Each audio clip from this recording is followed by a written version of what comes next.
Good morning students, welcome back to my YouTube channel Naveen classes. Class intermediate में इसके previous lecture में आपने पढ़ा था विशिष्ट चालकता, विशिष्ट प्रतिरोध और विशिष्ट चालकता तथा वैद्युत चालकता में संबंध। तो आज के लेक्चर में हम लोग पढ़ेंगे मोलर चालकता। क्या पढ़ेंगे बेटा?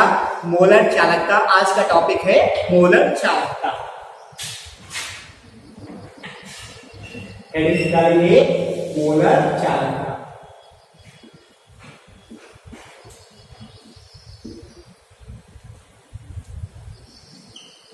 तो क्या बताएंगे मोलर चालकता में कि उस विलयन की चालकता जिसमें वैद्युत अपघट्य का 1 ग्राम अणु घुला हो।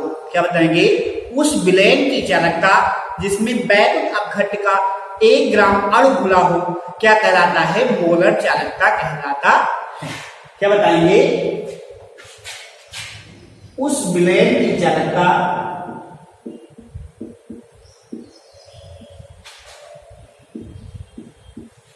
उस विलयन की चालकता जिसमें वैद्युत अपघट्य का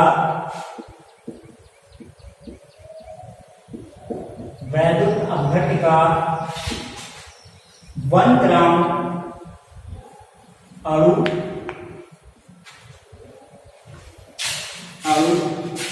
घुला हो मोलर चालकता कहलाता है। Very very most important topic इसमें चल रहा है, बहुत ही अच्छे से आप वीडियो को देखेंगे। मोलर चालकता कहलाता है। क्या बताएंगे बेटा कि उस विलयन की चालकता जिसमें वैद्युत अपघट्य का 1 ग्राम अणु घुला हो क्या कहलाता है? मोलर चालकता कहलाता है। क्लियर है? आगे बताएंगे इसे हम लैम्डा एम या म्यू से प्रदर्शित करते हैं। क्या बताएंगे? इसे हम लैम्डा एम या म्यू से प्रदर्शित करते हैं। लिख देंगे इसे हम लैम्डा एम या म्यू से प्रदर्शित करते हैं। क्लियर है यहां तक? क्या बताया गया? उस विलयन की चालकता जिसमें वैद्युत अपघट्य का 1 ग्राम अणु घुला हो मोलर चालकता कहते हैं। आगे बताएंगे कि इसे हम लैम्डा एम या म्यू से प्रदर्शित करते हैं। आप क्या बताएंगे? लिखेंगे मोलर चालकता, फॉर्मूला निकालेंगे तो क्या होगा? मोलर चालकता को आपने अभी बताया कि इसे म्यू से प्रदर्शित करते हैं। लिखेंगे मोलर चालकता म्यू इक्वल टू क्या फॉर्मूला होता है? Kappa into v. मोलर चालकता म्यू इक्वल टू फॉर्मूला क्या होता है? Kappa into v. और चूंकि आपको पता है कि वी जो है वो क्या होता है? इक्वल टू क्या होता है? 1000 एम। ये क्या होता है? 1000 एम। एम क्या है बेटा? मोलर सांद्रता है। एम क्या है? मोलर सांद्रता है। तो आपने क्या लिखा? मोलर चालकता म्यू इक्वल टू क्या होता है? Kappa into v. और आपको पता है कि चूंकि वी इक्वल टू क्या होता है? 1000 एम की, और जिसमें एम जो है वो क्या है बेटा? मोलर सांद्रता है। तो आप क्या करेंगे? इस फार्मूले में इसकी वैल्यू पुट कर देंगे। किसकी? वी की। तो क्या हो जाएगा? म्यू इक्वल टू मतलब मोलर चालकता इक्वल टू के, और फिर क्या होगा? V की, ये जो V लिखा है इस V की जगह पे हम क्या करेंगे? ये वाली वैल्यू पुट कर देंगे। तो कितना हो जाएगा? K into 1000 upon M। यहां तक क्लियर है? तो आप क्या बताएंगे? ये मामला हुआ, तो इसमें आप क्या बताएंगे? जहां म्यू इक्वल टू मोलर चालकता, म्यू क्या है बेटा? मोलर चालकता। आगे बताएंगे कप्पा क्या है? कप्पा क्या है? विशिष्ट चालकता।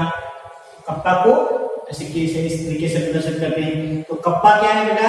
विशिष्ट। ये क्या है? कप्पा है, तो ये क्या है? विशिष्ट चालकता है। इसके बाद में V, ये क्या है? V है, तो V क्या है? विलयन का आयतन है। V क्या है बेटा?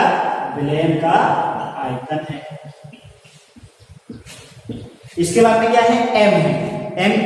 एम आपने अभी क्या लिखा, एम क्या है, मोलर सांद्रता है।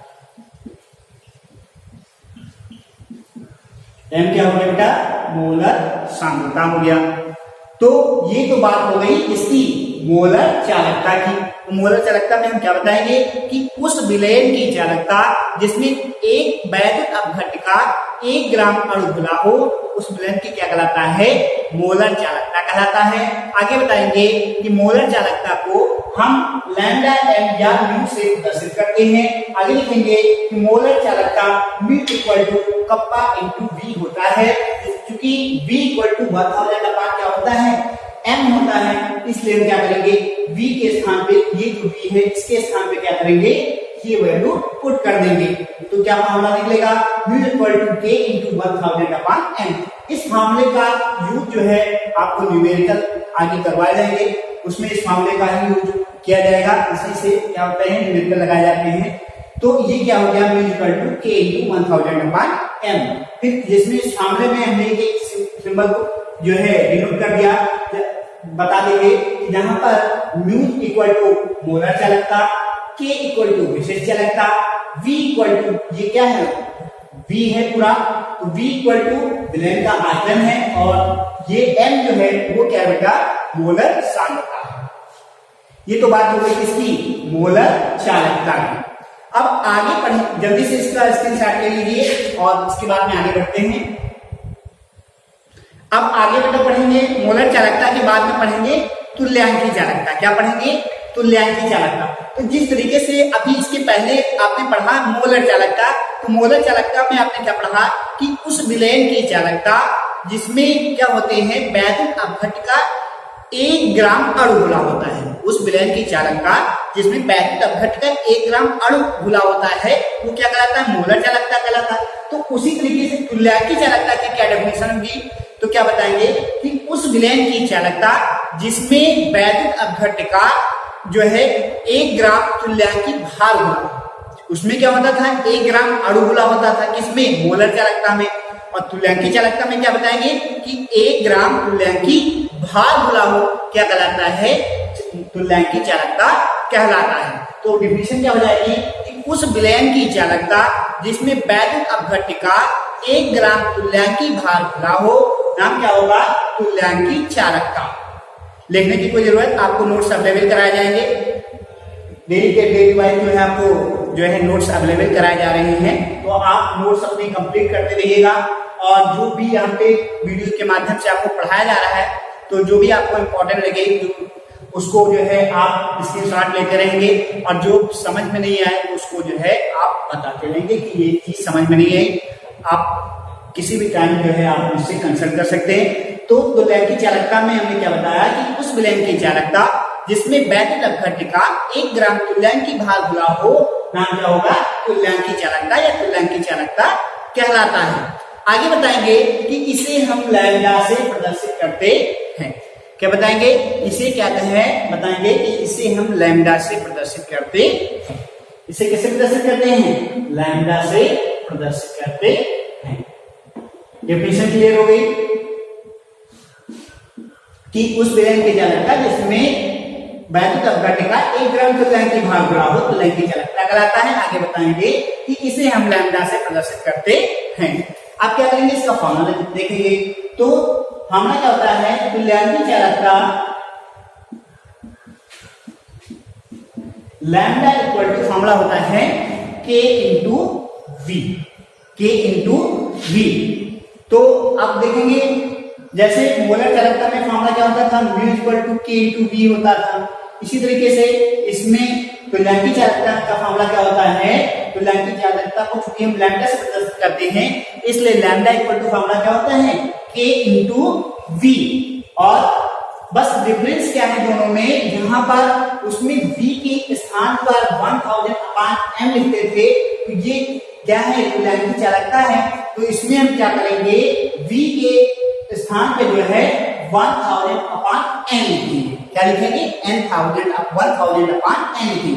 क्यों, क्योंकि उसमें क्या था, 1 ग्राम भार अणु दिया गया था, और इसमें क्या है, तुल्यांकी चालकता है, ठीक है। तो लैंड की बाहर किसमें निकालते हैं बेटा, नॉर्मलिटी में निकालते हैं। नॉर्मलिटी का न्यूमेरिकल में क्या करते हैं, जो है तो लैंड की बाहर निकालते हैं। तो इसमें क्या होगा 1000/n हो जाएगा इसके स्थान पे, क्योंकि आप बता देंगे v = 1000/n। तो ये क्या हो जाएगा लैम्डा = कप्पा × v, और चूंकि ये क्या है तो लैंड की चालकता है, इसलिए हम क्या करेंगे v = 1000/n जो है ये वैल्यू यहाँ पे पुट कर देंगे। तो क्या हो जाएगा लैम्डा = कप्पा × 1000/n। ये क्लियर है। ये क्या बन गया बेटा, तुल्यांकी चालकता का फार्मूला बन गया। क्या बन गया, तुल्यांकी चालकता का फार्मूला बन गया। Lambda = kappa × 1000/n। और गोला चालकता का फार्मूला आपने क्या देखा था, म्यू = कप्पा × 1000/n। ये काहे का फार्मूला था बेटा, मोलर चालकता का। मोलर चालकता में क्या होता था, 1 ग्राम जब अणु खुला होता था तो क्या कहलाता था, मोलर चालकता कहलाता था। और तुल्यांकी चालकता में आपने क्या बताया कि उस विलयन की चालकता जिसमें धातु घन का 1 ग्राम तुल्यांकी भार खुला हो, तुल्यांकी चालकता कहलाता है। इसे लैम्डा से प्रदर्शित करते हैं। तुल्यांकी चालकता लैम्डा = क्या होता है, कप्पा × v होता है। v = क्या होता है, 1000/n होता है। तो हमने क्या किया, v के स्थान पे 1000/n जो वैल्यू है इसको हमने पुट कर दिया। तो फार्मूला क्या बन गया, लैम्डा = कप्पा × 1000/n। तो यहाँ पर हम क्या करेंगे, इसको जो सिंबल है इनको डिनोट कर देंगे। तो लैम्डा क्या हो जाएगा बेटा, तुल्यांकी चालकता। लैम्डा क्या हो जाएगा, तुल्यांकी चालकता। आगे यू कप्पा। कप्पा क्या है बेटा, विशिष्ट चालकता।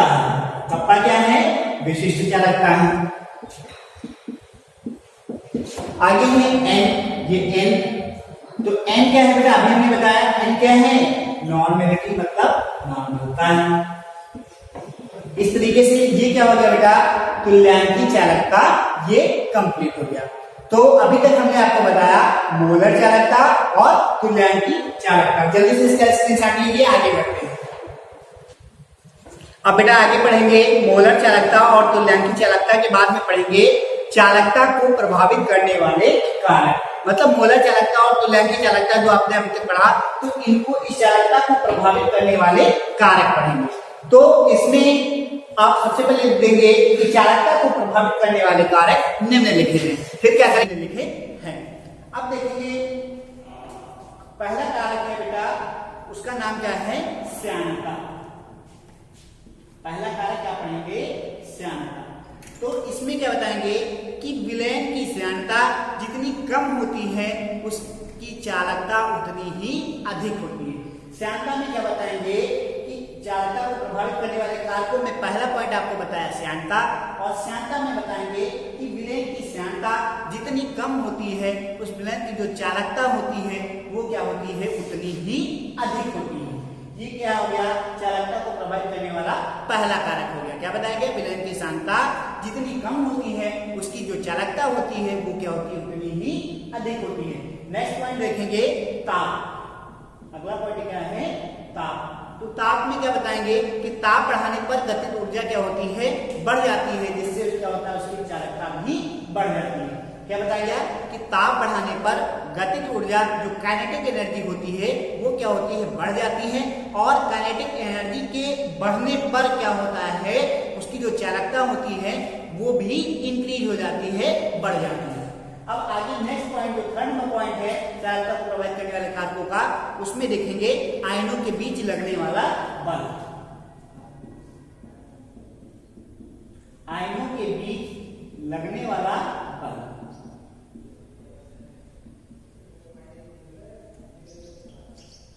इसमें क्या बताएंगे कि आयनों के बीच लगने वाले बल का मान जैसे जैसे बढ़ता है, क्या बताया गया, आयनों के बीच लगने वाले जो है उनका बल, जो आयनों के बीच लगने वाले बल का जो मान होता है वो जैसे जैसे क्या होता है, इंक्रीज होता है, उनकी चालकता क्या होती है, वैसे वैसे रिड्यूज होती है, अर्थात घट जाती है। क्या बताया गया, आयनों के बीच लगने वाले बल में क्या बताया गया कि आयनों के बीच लगने वाले बल का मान जैसे जैसे इंक्रीज होता है, उनकी जो चालकता होती है वैसे वैसे रिड्यूज होती चली जाती है, घटती चली जाती है।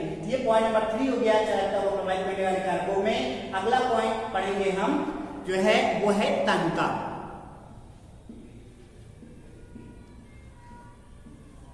तन्यता में क्या बताएंगे कि तन्यता बढ़ाने पर आयनों की जो है गतिशीलता क्या होती है, बढ़ती है, जिसके परिणाम स्वरूप आयनों की चालकता बढ़ जाती है। क्या बताया गया कि तन्यता बढ़ाने पर आयनों की गतिशीलता बढ़ती है, जिसके परिणाम स्वरूप उनकी जो चालकता होती है वो क्या होती है, बढ़ जाती है।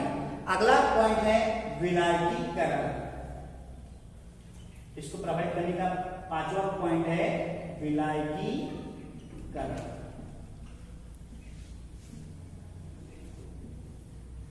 इसमें क्या बताएंगे कि विलेय के अणुओं का क्या बताएंगे कि विलेय के अणुओं का विलाय के अणुओं से जुड़ना क्या कहलाता है, विलायकीकरण कहलाता है।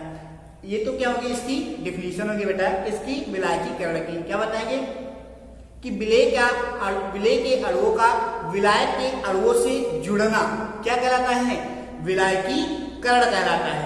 आगे बताएंगे कि विलायकीकरण के बाद अणुओं का आकार क्या होता है, बढ़ जाता है। क्या होता है, जब विलेय के अणु जो है विलाय के अणुओं से मिलते हैं तो इस प्रक्रिया को विलायकीकरण कहते हैं। और इस प्रक्रिया में क्या होता है, उनके जो अणु होते हैं वो क्या होते हैं, उनका आकार बढ़ जाता है और उनका आकार बढ़ने से उनकी जो चालकता होती है वो भी क्या होती है, बढ़ जाती है। तो विलायकीकरण में आप क्या बताएंगे कि विलेय के अणुओं का विलाय के अणुओं से का मिलना ही क्या कहलाता है, विलायकीकरण कहलाता है। विलायकीकरण में क्या होता है कि इनके जो अणु जो होते हैं उनका आकार जो होता है वो बढ़ जाता है, जिससे क्या होता है, उनकी जो चालकता होती है वो भी बढ़ जाती है। ये तो हो गए चालकता को प्रभावित करने वाले कारक। अब इसके बाद में जो है नेक्स्ट वीडियो में आप पढ़ेंगे अनंत तन्यता पर तुल्यांकी चालकता। वेरी IMP क्वेश्चन है। तो आज की वीडियो में इतना ही। आगे नेक्स्ट वीडियो में आपको पढ़ाया जाएगा। Thank you class.